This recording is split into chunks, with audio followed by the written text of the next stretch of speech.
Bitbit ang aking espada! Natanaw ko ang halimaw nagbabalak pang magtago. Kinailangan kong umatake ng mabilis bago siya tuluyan na maglaho. Huminga ako ng malalim at putang ina ang baho!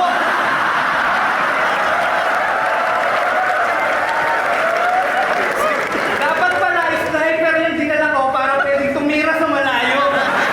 Okay, ulit. Bitbit ang aking sniper! Inakyat ko ang pinakamatayog na puno upang sipatin ang halimaw. Kinakailangan ko lamang sundan kung saan ba papunta ang mga langaw.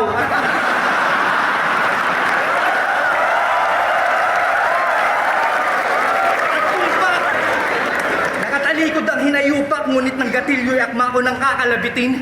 Biglang humarap si Saito sa teleskopyo at sumabog ang salamin.